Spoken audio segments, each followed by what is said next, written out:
All right, everyone, welcome into another new edition of Celtics Beat. Hard to believe it's November and that we don't have real basketball to talk about, but then again, this is a very unusual year when normally we're not talking about real basketball, let alone the NBA finals happening in August. So, let's all just kind of adjust on the fly, not to mention try and figure out when the hell this next season is going to start. Whole lot of debate. Maybe it's next month, maybe it's the month after. We will find out. Adam Kaufman with you, along with, of course, Evan Valenti, who you've come to know very well by now. And we bring in, for the first time on this show, at least when I have been hosting, Dan Greenberg. You know him as, Barstool Greenie. The man has obviously been around the block. Once upon a time, a bit of an unknown. He's burst onto the scene. You can always find his videos, his blogs, his coarse language on social media. Make sure you give him a follow. Dan, what's going on, buddy?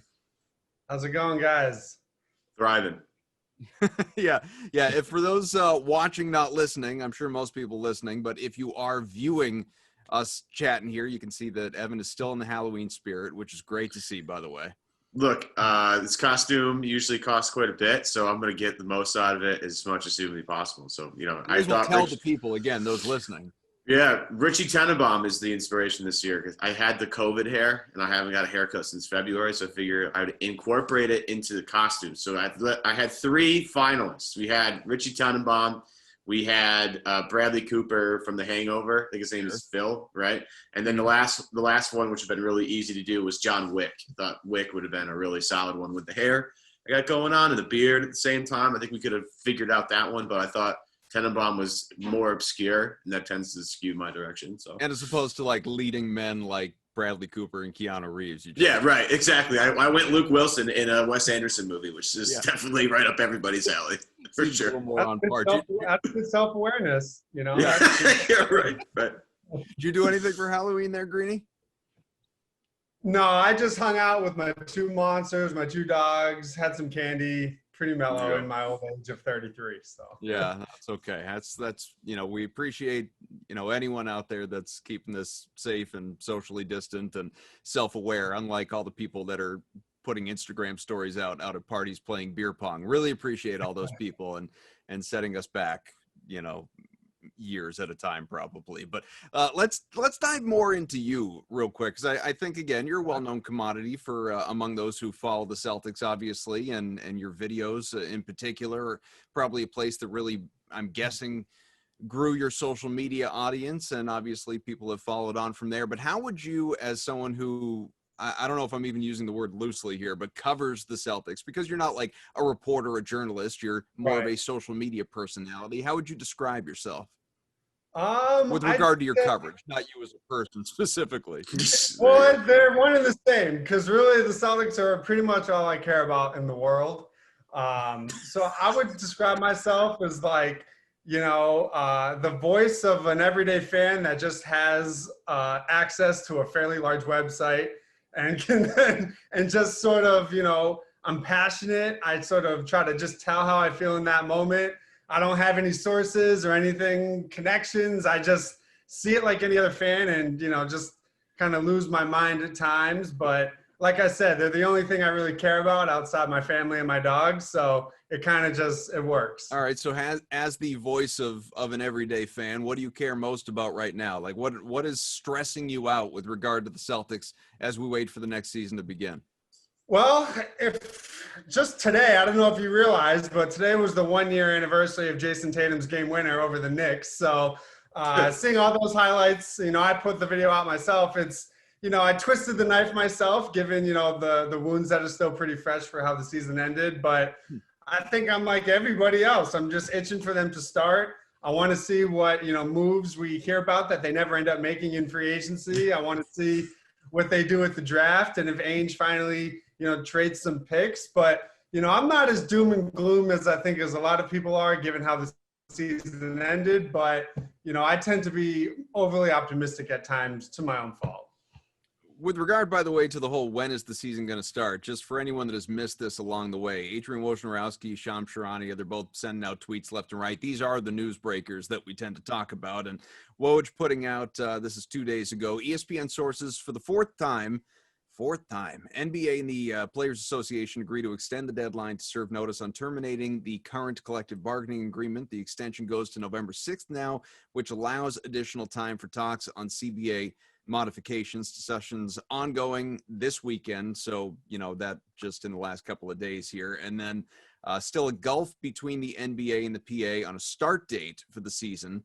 NBA wants pre-Christmas. The PA still preferring mid-January, maybe right around Martin Luther King Day, which has been widely reported. Economic issues remain significant, including escrow withholding on player salaries with revenue down because of no fans. So, again, we're not guys that are, we have inside information with regard to reporting like when ultimately this is going to happen. When they came out with the date, though, Dan, of January 18th, Martin Luther King Day, that made a lot of sense to me. Like December 1st, back when that was out there, when Adam Silver, commissioner of the NBA, put that out there, I never believed that for a second. Even when they said Christmas Day, let's start Christmas, that seemed early to me. And then you get into mid to late January, that started to make some sense just in regard to, I know not every team went into the bubble clearly, but those who did and those who went deep into the playoffs, like the teams that, just wrapped up the finals not long ago, the Lakers and Heat, you got to give them some type of an off season, some type of a gap. And I know they want to get underway and they want to have as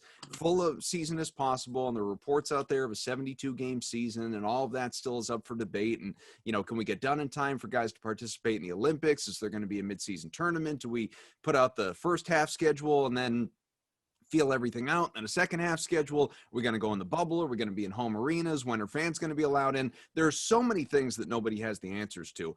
I don't, and I have felt this way for a while. I continue to feel this way. December to me just seems very unrealistic. I think we're looking at January 1, best case scenario. But how do you view this with regard to when this thing is going to tip off? Yeah, it's really interesting because if you remember dating back to when the bubble was going on and they asked Adam Silver about, a pre-January deadline, he was very quick to sort of shut that down. Then I don't know what happened. Maybe it was the final revenue numbers came in or the TV partners were putting pressure on him. Now, all of a sudden you heard about this pre-Christmas date, which then Mark Stein a few weeks later said training camps would open on December 1st. Well, the draft is November 18th. So you have like 12 days to do the draft, free agency, trades, all that stuff before training camp. And it would only give the teams in the finals 50 days of an offseason, which I just can't wrap my head around. So I'm of the opinion that we'll probably be closer to, middle of January. But the problem is, and why extending this CBA is so important, is because if the NBA is going to push back and say, okay, we'll start that late, but you're only getting 50 games, and the players want 72 games, they could just rip up the CBA, and now we have a lockout.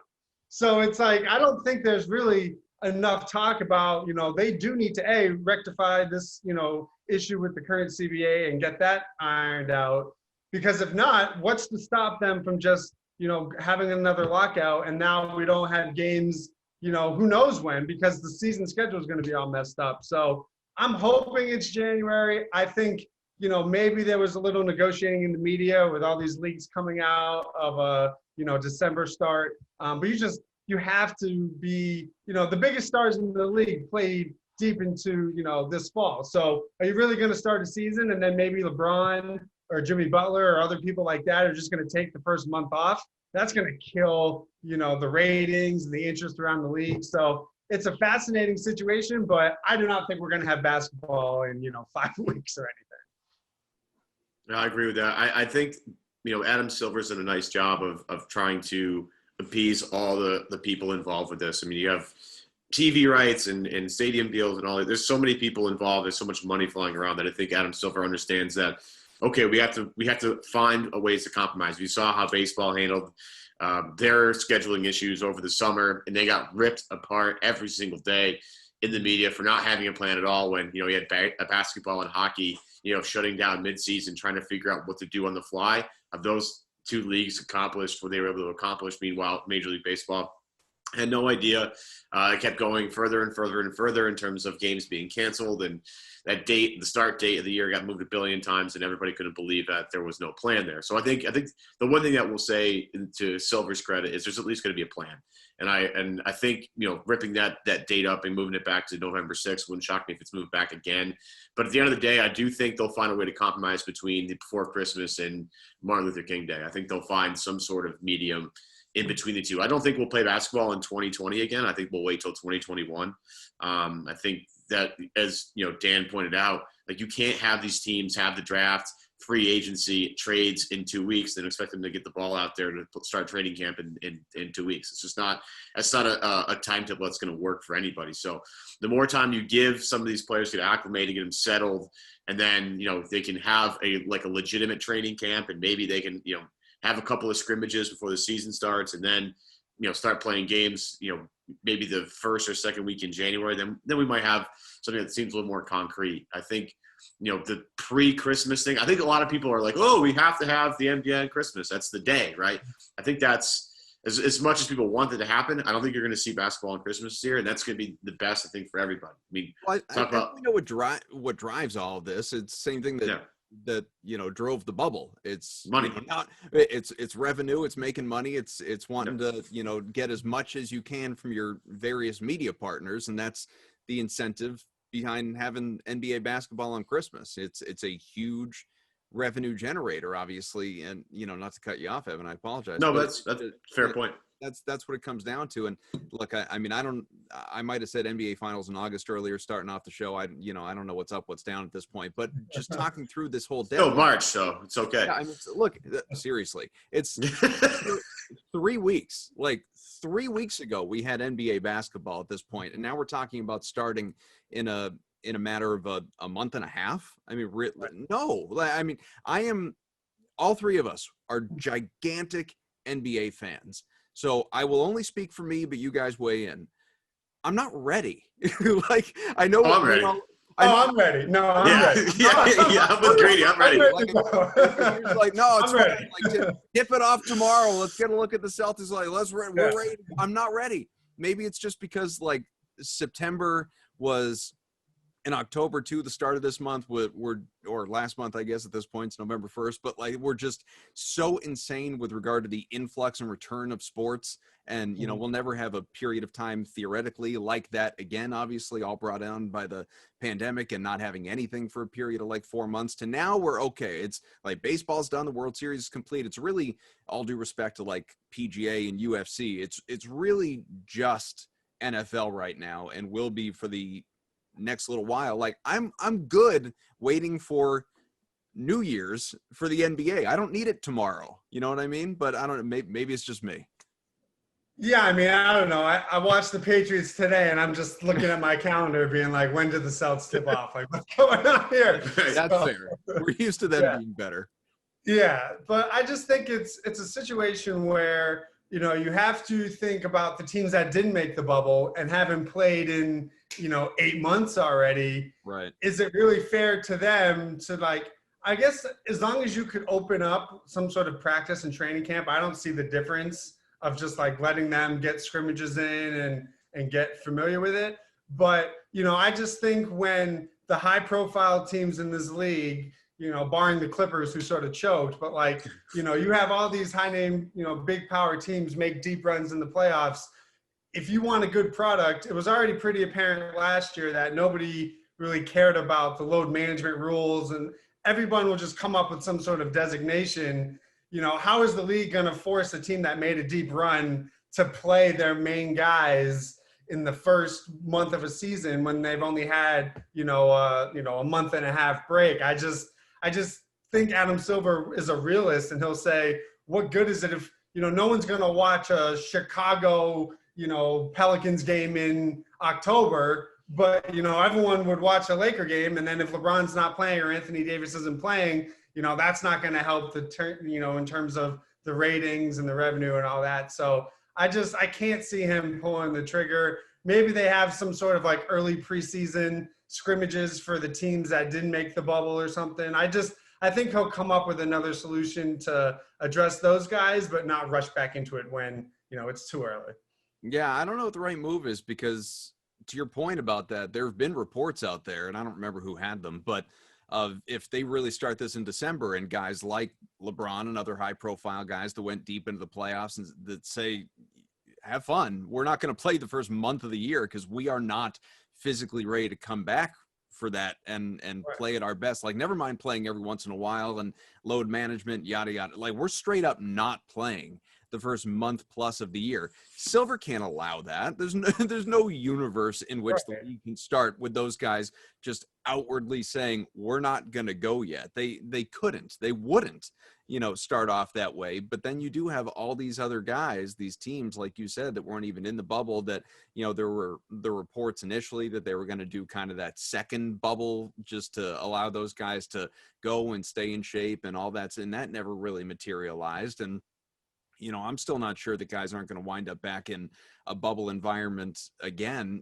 I think one of the things, and this, none of us are doctors or scientists, and we're not going to pretend to be either, but I think one of the great unknowns, obviously, is the potential for this second wave. And we're still very much in the first wave of this thing, the coronavirus and the pandemic, and numbers are, shooting back up again, depending on where you are in the country. Certainly in New England and Massachusetts, they're a hell of a lot higher than they were a few weeks ago, and around the country for that matter as well, even though it seems like in places like Florida, you can do whatever the hell you want. You can have full stadiums. So it's not everyone is on the same page. But if this second wave ends up happening, or there's just that confusion between, is it the coronavirus? Is it the flu? Is it just regular cold symptoms of the winter? Nobody has a clue what it is they're experiencing. I'm not sure these teams can even enter a situation where they're ready to begin the season in their respective stadiums anyway. Certainly not with fans there, but I mean, it was a disaster there for baseball for a little while, and they figured it out eventually and then got into a bubble and everything was fine until Justin Turner decided to be and then you had like NFL, it kind of the entire Raiders offensive line was on the COVID list. That's the thing. Like, NFL's kind of a cluster fudge right now. Like, that's by no means ironed itself out. So I don't see how Adam Silver can look at this. And I think he's done a phenomenal job. We'd all agree on that with, where they were to where they are now, and just sort of shepherding in this whole thing. But I don't see how they can be comfortable preparing to start a season in the next month and a half. Right, and that's the thing, right? We're talking about a start date, but we don't even know where the games would even be played. I think, at least personally, I was very impressed with how flawless the bubble, was able to be pulled off, right? You had a couple guys cross the line for like some takeout and stuff like that, but, the reason it was so Wings successful wings are is because they were able to get everybody to buy in this little ecosystem. I don't think they're going to start next season in Walt Disney World. So, how are you going to then convert an entire league? I feel like we would have been hearing about the plans already if they were going to have everything ready to go the first week of December in a bubble site location. So the fact that we don't even know for sure if it's going to be like in the major leagues where you're going to be able to go from stadium to stadium, but then, you're just trusting, I guess, like what baseball did, is that you don't have an outbreak. But I can't see a situation where you have teams playing different number of games. So until they even figure out where they're playing, I don't even think we can really understand what the timeline is for the games to actually start. I can't imagine guys are going to sign up for another season-long bubble after doing it, 50 days ago. Let's talk a little Gordon Hayward while we've got. Well, hang on. Before we move on here, are we totally discounting the idea of a season starts in a bubble where it's, maybe 2 locations instead of 1, where you split in different conferences, where you have maybe a month to give some people some more time to maybe figure out logistically how to figure this out? Like, I wouldn't totally discount. I would discount an entire season-long bubble. There's no way anybody could do that. I think that's asking too much. But could we start the season in a month or 6 weeks in a bubble? Just throwing that out there, because I wouldn't be shocked if they're like, well, it works. Because again, how we've all talked about, the bubble was a huge success. The basketball was the purest sense of basketball we've had in a long time. You didn't have these travel days where guys are exhausted because they're all staying in one place. There are other benefits of the bubble that I think that maybe Silver would explore as like a starter to the season, and then expanding out from there to maybe everybody's home arenas again. I don't know, because I know, I mean, every state's different in terms of allowing fans inside the arenas. I know Massachusetts probably won't let anybody in an arena until we have this thing figured out. Florida, as we talked about, completely different, right? So I wouldn't be shocked if it gives them a buffer zone to figure out how to handle these stadiums all around the country, to figure out, okay, maybe we can buy some time until February, and then maybe we can start allowing a few people into all the stadiums. Because I know, again, like having fans is a big part of the game, and I know NBA is committed to maybe finding a way to get fans into the stadiums, but they have to be able to do it safely, and I'm not sure if we're quite there yet. I mean, just my opinion with no inside information on this whatsoever, I would say that I think they'd explore it just in the sense of doing due diligence and being, having everything on the table and being aware of what all the options are. I think it is a last case scenario, like absolute worst case scenario, to start in the bubble and then obviously continue the season outside the bubble. I think you'd have to deal with what's the schedule going to look like. It's specific to a bubble. Do we only have a bubble schedule and then we reassess a schedule after that, after some sort of it's complicated, no doubt, tournament? Because, you got to remember, like, even though it went really well, obviously health and safety protocol wise, it went exceptionally well. Couldn't have gone better. I mean, there were 0 positive cases of the virus, but players didn't like it. They didn't want to be there. They missed their families, they missed home. I'm sure they liked not traveling. That part was probably pretty convenient, but just life inside the bubble, outside of bonding and all of that, was I think it was kind of a nuisance to them. And obviously everything else going on in the world with regard to Black Lives Matter and so many other things that we haven't touched on as it concerns that, where some of these players may not even want to come back and play just yet, while everything is still such a mess in the world. But that's a whole other conversation. I just don't think the bubble is on the table right now in the sense of, like, I think there's column A, what do we want to do and what's feasible and what's realistic, and then there's column B, like, where could we land if we absolutely have to, and that's where the bubble is. But that's what I think. I don't know about you, Dan. Yeah, I just think, if there are going to be multiple bubble locations, teams have to start reporting in like the next few weeks to get that all sorted out. I think they're just I'm with you, Adam. I think that's sort of break glass in case of emergency. Let's try to at least get it to where people can play in their home arenas without fans. And if, there's a certain state that doesn't allow it, what's the alternative to that? But like I said, I'm just happy I'm not the one that has to come up with the plan, because it's complicated. Right. Yeah, I mean, numbers aren't great right now. I think numbers would have to be bad, like really bad, to, for them to want to do that. But to your point, I think everything is out there. As far as Gordon Hayward, because I want to get into some actual stuff pertaining to the team.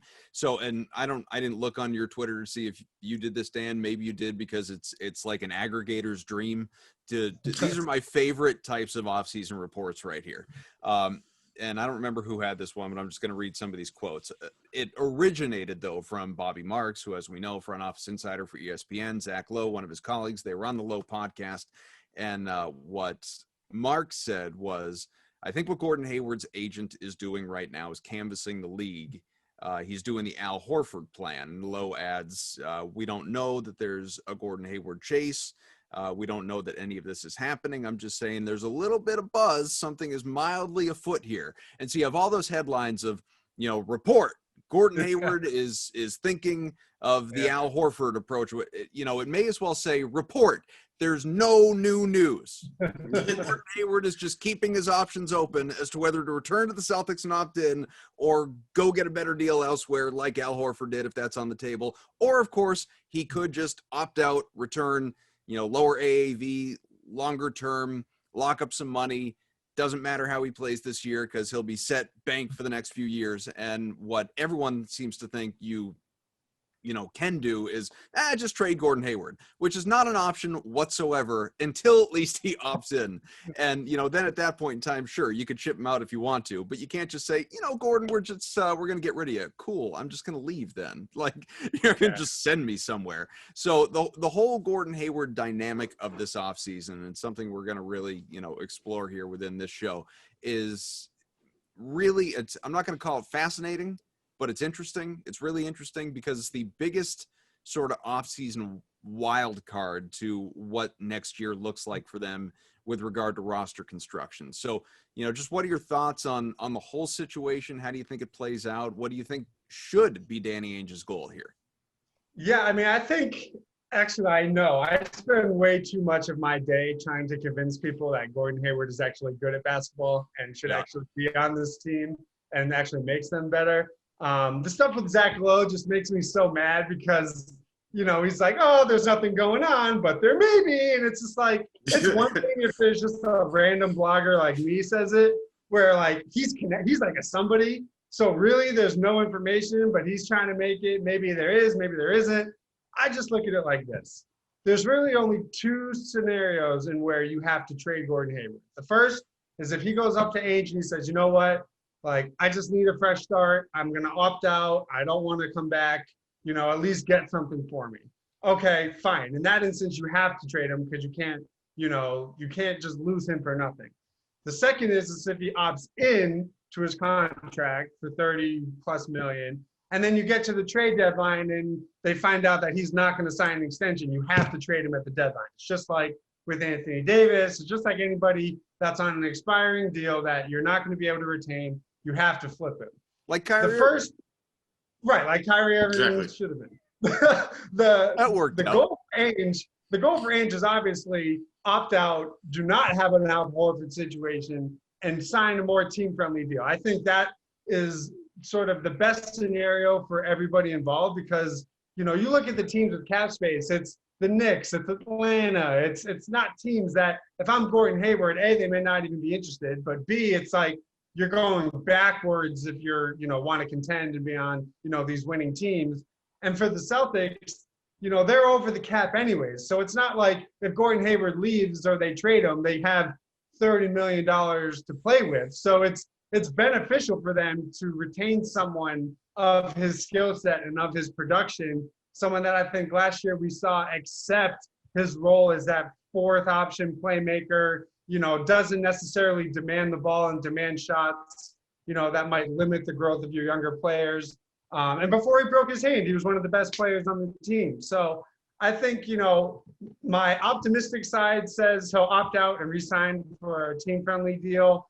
My gut tells me he's just going to opt in for that $31 million, and we'll have to just see how the season goes and how he looks. Because if he doesn't look great, maybe he's going to be more willing to sign an extension if Ainge is interested.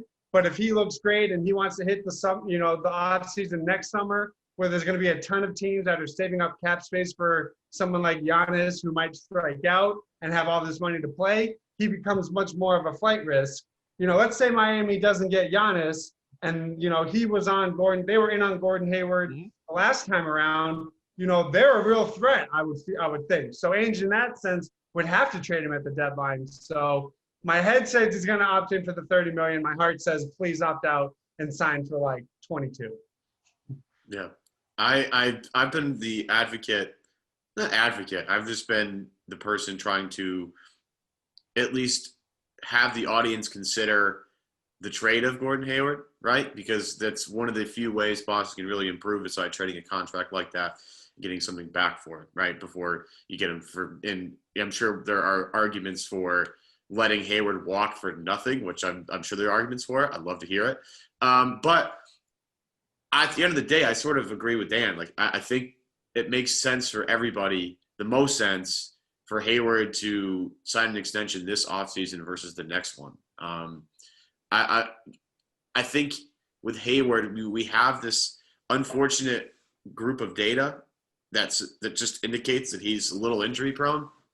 But as Dan pointed out, like, where is he going to go with these teams that have cap space? Like, where's he going to go where he has a better option to maybe win a title? Because I think at this point for Gordon, I think Gordon understands that he's not going to be the best player on a title team anymore.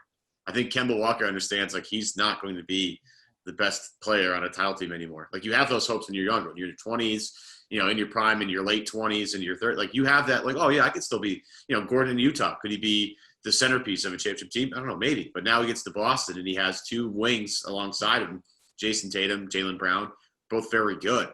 could you say, all right, I'll be happy making $25 million a year as the fourth piece of a really good contending team? I think a lot of people, when you get to a certain spot, say, yeah, I think that's reasonable enough for me to handle. Like, are you going to go to Atlanta? Are you going to go to New York? Are you going to go to Miami and have, Miami's an interesting one just because, they have all the shooters that you'd want, right? And to really space the floor for a guy like Gordon between Robinson and Hero, and even with Bam and Jimmy on the floor, it makes life a little bit easier for you. But I think if you look at all the teams, maybe like a Dallas who might have a lot of cap space, trying to clear room for Giannis. There's going to be a couple other teams involved as well, but like at the end of the day, does it make sense for Gordon to leave Boston, a place where he's comfortable with? He knows the coach. The only one that makes me worry is Indiana, because there's the attraction of going home, and we all know that Indiana loves Indiana. So, but for that to I don't know if they even have unless he would take a discount to go to Indiana. Right. I don't know if they even have the flexibility to sign him outright. I think it depends on, if they're going to move on from Oladipo and sort of what contracts, if they take back expiring deals, if it were to happen next offseason. I just look at how the Celtics are constructed. And if you're worried about Kemba Walker's knee, they don't really have a backup point guard on the roster outside of Marcus Smart, with Brad Wanamaker's, pending free agency. I'm more inclined to say, like, this team needs him for his playmaking, his ball handling. If Kemba's knee were to flare up, or they have to be, sort of cautious with him, you can run the offense through Gordon Hayward. So I think fans are frustrated because he landed on someone's foot and his finger got jammed in, LaMarcus Aldridge's jersey and he broke his hand. But, when I look at his NBA career, he's a guy who plays 78 plus games. I'm not going to, get bent out of shape because the guy's pinky gets, bent in a crazy direction. That's just a freak thing to me. And I look at what he gives them in terms of how they play and the spacing he provides. And, obviously he came back a little too early on his ankle against Miami. He missed that bunny layup in game 6. Like, he has some brutal, brutal moments, but I just think the ceiling of what he gives this team potential-wise when he's healthy is, every Celtic fan should want that, because if he's gone, every single person who didn't want Gordon Hayward on this team is going to be begging for the things that he gives them. They're going to need, where's the playmaking? Where's the, the versatility on the wing? Well, you had it in Gordon Hayward and you let him go. So they need to bring him back. Simmons throughout this trade, I want to get both your opinions on it, because I've kind of just asked friends that are Celtics fans about this. The idea was Hayward 14, and if you had to add a pick, you could with one of the other 2 first-rounders Celtics have, to trade up to 7 with Detroit, because I think Detroit's 7, the Knicks are 8, up to 7 for the 7th pick, and Blake Griffin. Who says no? Yeah. So Hayward in the 14th for Blake in the 7th. Yeah. I think Dana says no to that. I think Ainge says no, because I think Blake has 3 or 4 more years left on that deal, right? I think it might be 2, but you're talking about a guy with knee problems, right, that are pretty chronic. Different story. So he's someone, right? He's someone where I don't consider his injuries freak injuries, right? No. He's a guy that has, who I would consider more injury prone. But I guess it would depend on who's there at 7, right? Is it Killian Hayes? Is it, the center from USC? So I think that might have to play into it. But I think Ainge probably says no without knowing any of that info. Greenie, we're going to let you go on that, but appreciate you hopping on. I'm sure it won't be the last time before the season does roll around, whenever the hell that's actually going to be. But appreciate you hopping on, giving us your insights, man. Awesome. Thank you guys anytime.